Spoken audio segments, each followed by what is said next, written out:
I realized earlier today that it's been almost 6 months since I've shown you what was in my Oh Suga Box.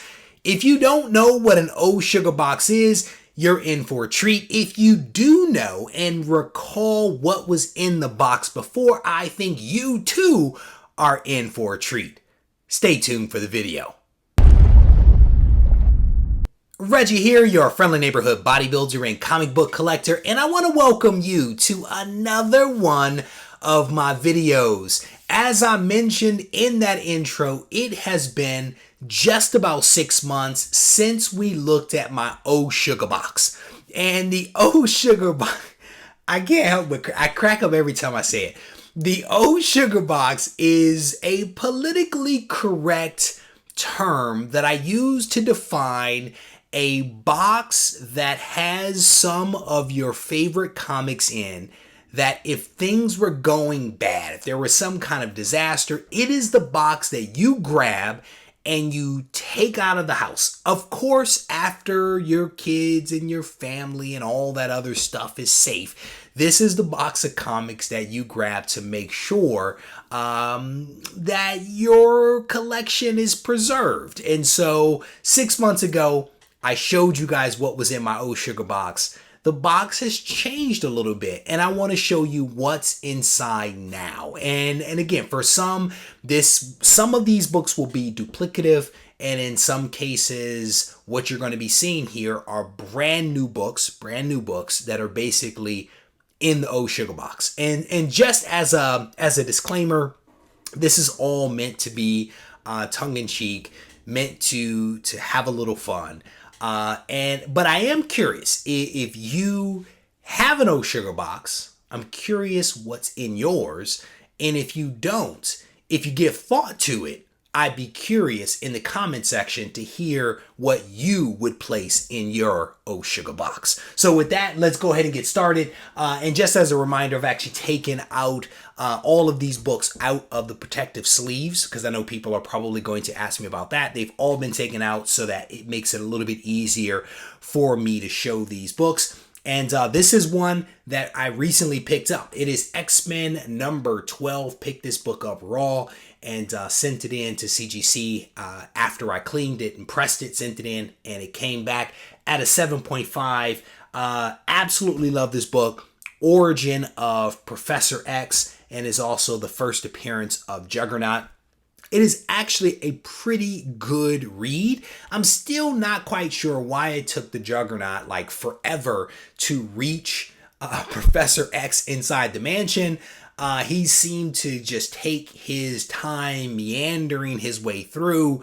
They drug the story out, but it actually was a good story to read. And I may read it again sometime soon because I honestly did enjoy it. One of the early X-Men books that was actually a good read. There are not many in my opinion, but this is definitely one of them, which is why I picked it up, which is why it is in the Oh Suga Box. Next up, another X-Men book, and these are kind of sort of in random order, but this is X-Men number 2. Love this book, featuring the Vanisher, and second appearance of the X-Men and the first appearance of the Vanisher. Again, another book that I cleaned, pressed, and sent in and had graded, came back at a 6.0. The next book here, we are definitely on the theme of X-Men, so I'll skip a couple. This is a cool one. This is Lobo number 2. I actually picked this book up at an auction. This one actually needs to be cracked and pressed because it was not pressed. It's a 6.0 right now. I have a feeling that with a clean and a press, based upon what I'm seeing on the back side of this with like pencil and some debris, that this book could probably come back at a 7.0. That is my guess. A kind of a hard book to find, but I absolutely love this Lobo 2, and you can probably guess what is coming up at some point in this box, but not right now. Right now, we are going to look at a really cool book. This one, if you have not watched some of my old videos from about 2 years ago, you would not know the story of this book, but I will briefly tell you it involved a 7-Eleven, a late night deal, and a Ziploc bag. Iron Man 55. Love this book right here. You can see some Thanos behind me and some Warlock. This is Iron Man 55, first appearance of Thanos, and some other stuff happened here. Definitely a cool book and deserves a place in the Oh Suga Box. Next up, Iron Man #1. I picked this book up a while ago and actually had it in just a bag and board raw for quite some time. Finally sent it in to CGC. Came back at a 6.5. Fair grade for this book. Definitely has a lot of spine ticks down the spine, but whatever. Still a great book to have in the collection. Let's do some FF. Let's do some FF. Fantastic Four 48, another really, really cool book. I actually have 2 copies of this one, a 48, 49, and 50. This, I think, is the higher grade of the 48s at a 4.0. Definitely a cool book to have in the collection. I want to say one other raw copy of this one in a bin behind me, but two graded copies. Oh, forgot to take this one out of the bag there. This is a very cool book. This is a book that I actually picked up at an auction right when I came back into the hobby at the end of 2017, beginning of 2018. Did not have the book cleaned or pressed. Won it at an auction, sent it in as one of my early CGC submissions, and it's definitely reflected in that grade of a 5.0. Doesn't matter. The Amazing Spider-Man 100 is a fantastic book. I absolutely love it because of this cover. It's one that really does speak to me. I, at some point, will either buy another book or clean press this book myself to fix that wicked spine roll that you see right there. But definitely a cool book to have in the collection. Speaking of FF 50. This is the end of the Galactus trilogy. One of my favorite story arcs. There aren't a whole lot, in my opinion, or at least in my experience, of Silver Age story arcs that ran multiple books, 3 in this case. But I absolutely love this story arc. I want to say that 49 is probably my favorite cover, maybe followed by 48, and then in last place is this one. Nothing against this one. I just really enjoy the slippers that the Watcher wears on 48, and I love the cover of 49 with Galactus there with the Fantastic Four in the foreground. Just a really fantastic cover. Here is a book that has actually been in my collection since I was a teen. This book is really, really rough. And what's crazy is I happened to be in a comic shop with my dad recently and was looking through some bins, reached into a bin and actually pulled this book out. Came close to buying it, but that one was actually in better shape than this one, but it doesn't matter. This is my original Daredevil #7. And again, this book has been with me for a very, very long time. Cleaned it, pressed it, didn't help it. Still came back at a 3.5. But who cares? Who cares about a grade when you're talking about the sentimental value of a comic book? Next up, this is one that I wish when I had purchased it, I would have spent a little extra money to get a higher grade. I was newly back into the hobby at the time, and when I bought this book, I felt like it was just too much money, too expensive, didn't want to do it, reluctantly handed over the cash, and now I regret not splurging and going a little bit bigger on Amazing Spider-Man 129, the first appearance of the Punisher.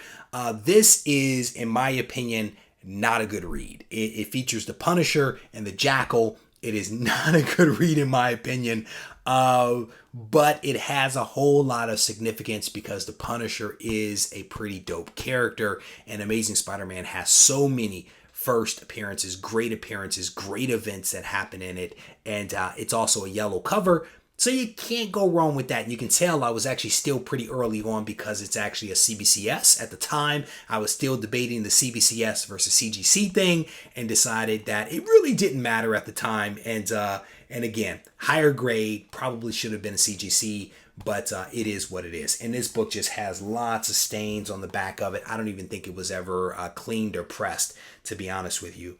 And, you know, maybe it's a candidate to crack out at some point.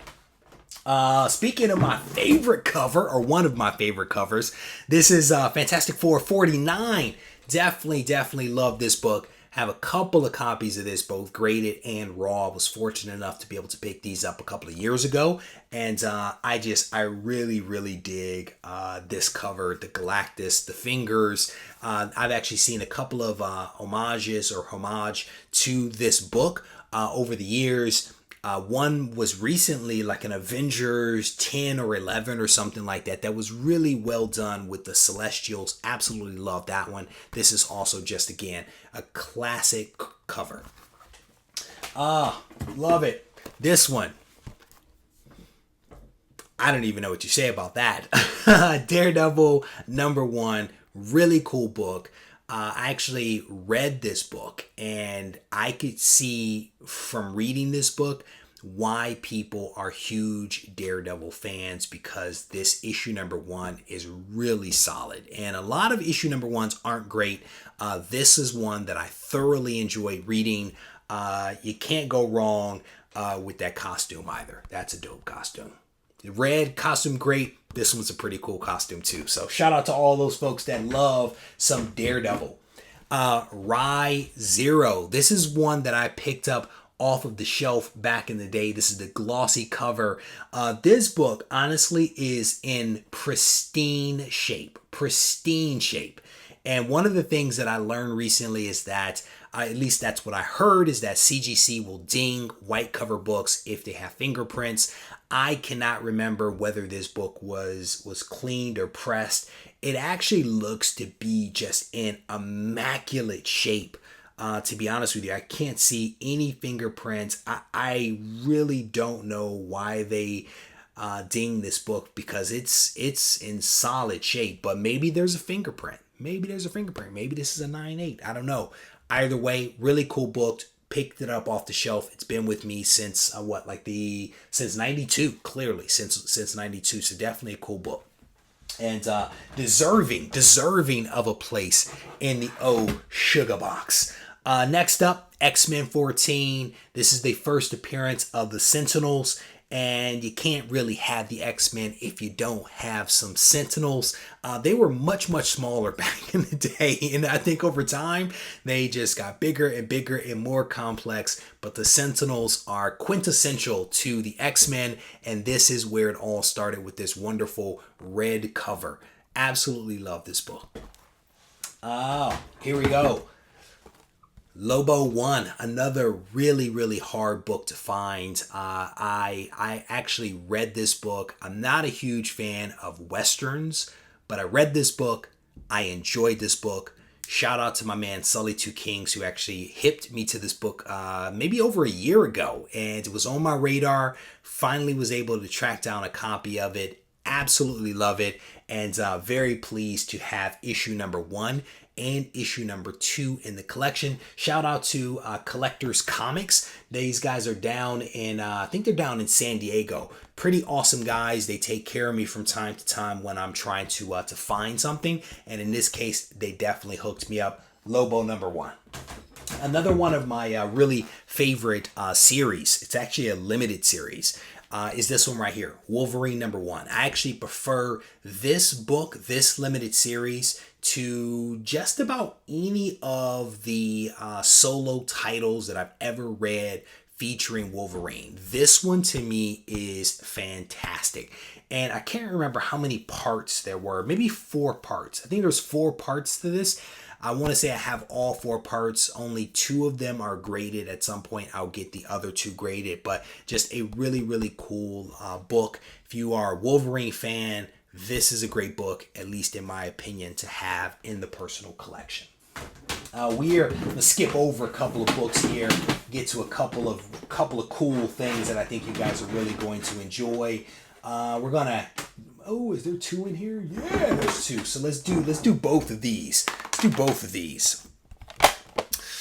Incredible Hulk 181. This is a 5.0. Actually, signature series. Actually, picked this one up jumping on a plane. I had actually bid on a book, this book, not this book, but a copy of this book. Did not win that bid. Found this one. Reached out to the person, did a quick deal as I was jumping on the plane. Book showed up when I arrived at home, signed by Stan Lee. And I actually got this one signed because the price was right and because I didn't think that I would ever have an opportunity to meet Stan Lee, and I wanted to get something that that he had signed. And I ended up at a few months after that going to a con, meeting Stan, getting his signature on another book that I'll show you in just a moment. But definitely a cool book to have in the collection. But then I also picked up this one as well. This is the exact same book, but a higher grade, 8.5. Definitely pleased to have 2 copies of this fantastic book in my collection. And I also have, and I don't know if they're in the Oh Suga Box, I also have 2 copies of Hulk 180 as well. So definitely cool books to have. Speaking of Stan Lee, here is the book that he actually signed for me. I had an opportunity to meet him at the Silicon Valley Comic-Con and stood across the table from him while he signed my book. I worked with a facilitator who then was able to get Todd McFarlane and David's, the writer, get his signature as well. So this is a triple signed 9.6 Amazing Spider-Man 300. Absolutely love this book. Not necessarily because Venom, it has anything to do with Venom, but it's more about the fact that I have these 3 signatures, the fact that I was able to meet Stan Lee, and the fact that it's the black costume, which I'm a huge fan of. So there you go. Definitely a cool book. Let's see what else we have in here. Speaking of Stan, we might as well show this one. This is the other book that Stan actually signed for me. I wanted to have him sign a book that he actually had something to do with, which is why I purposefully went out of my way, purchased this book right here, Amazing Spider-Man 50, one of arguably the most attractive covers in history. And it's not just me saying that. There have actually been articles that have come out that have basically said the exact same thing. But this is the first appearance of Kingpin. This is the origin of Spider-Man retold. More importantly, it is signed by Stan Lee and also John Romita Sr. I did not have an opportunity to meet him. The facilitator actually obtained his signature for me, but Stan's I was able to get myself at the Silicon Valley Comic-Con, and just another really important book in my personal collection. Let's see what else we have in here. This is a cool book. This is a book that I actually picked up when I came back into the hobby around, again, 2017, 2018. I picked up a really large stash of books from an auction. And I flew down to LA to basically pick the books up, got a rental car, and I actually drove back. Yeah. So actually, no, that was a different trip. Lots of trips to pick up comics. I flew down, rented a car, drove to the place to pick the books up, loaded them into my luggage, and basically flew back home with them. And ended up getting this one sent in to CGC, and it is Avengers number 57, came back at a 6.5. This is actually the first appearance of the Silver Age Vision. Definitely a cool one. I actually enjoy this Vision much better than the Golden Age Vision, which was basically like a cosmic cop. That Vision was weird. This Vision is weird, but this one is a little less weird. Something I can actually get on board with, but definitely a really cool book to, again, have in the personal collection. A couple of more books here. This one is really cool. Giant Size X-Men. A lot of people ask me what's my favorite X-Men book. Giant Size X-Men #1. This is my X-Men team. The first one, cool team, but this is the one that I absolutely love. This is the first appearance, of course, of the new X-Men. First appearance of Nightcrawler, Storm, Colossus, and also Thunderbird. Just a really, really cool book. This is one that I also picked up when I came back into the hobby. It was one of the early big keys that I actually purchased. This is actually in the old CGC case where it still has the sticker on the outside. And it's just it's just an old book, old case. But definitely pleased to have this one in the collection. Not sure that this one was ever cleaned and pressed either, to be honest with you. As I look at this one could probably benefit from a press and may actually come up a little bit on grade, which would be really, really nice. Speaking of X-Men, we might as well show this one. X-Men #1. Love this book. It is an important part of comic book history, especially because I'm an X-Men fan. So I definitely love this book. But again, Giant Size X-Men, much better read than this one. That's a tough one. To me, my X-Men. Here's another X-Men #129. This is the first appearance of Kitty Pryde and also Emma Frost. This book, I want to say, has been in the collection for a while. Not quite sure where I picked it up. It was not something that I picked up off the shelf because this actually dropped in the 80s. Fantastic Chris Claremont story here. But I can't remember where I picked this one up, but definitely pleased to have it in the collection. This book right here, another X-Men book. This is one that I actually picked up at a con that I went to from a guy down in LA. This is X-Men #94, and this is where the X-Men from Giant Size X-Men come over into the X-Men title itself. And so a lot of other stuff happens, basically second appearance of those characters that had their first appearance there, and then Sunfire also leaves the team. Good riddance, because we didn't need him. And then the very last book that I'll actually show you in this bin is this one right here, Amazing Spider-Man #13. This is the first appearance of Mysterio. This is, or was, a really hard book for me to track down. I found so many of them that had just an amazing amount of wear and damage to this spine over here in this black area. So many of them had color touch or had the color touch removed. I was very thankful to find an affordable version of this book that did not have color touch, that could still get a blue label. Definitely a really cool book to have in the collection, and one that I really enjoy. It's actually a really, really cool cover to look at. And there's a couple of other odds and ends in here, but to be honest with you, those are space fillers. The vast majority of what I showed you is the stuff that I really, really treasure in my collection. So there you have it. That is essentially a rundown of what is in my Oh Suga Box. The question is, what's in your box?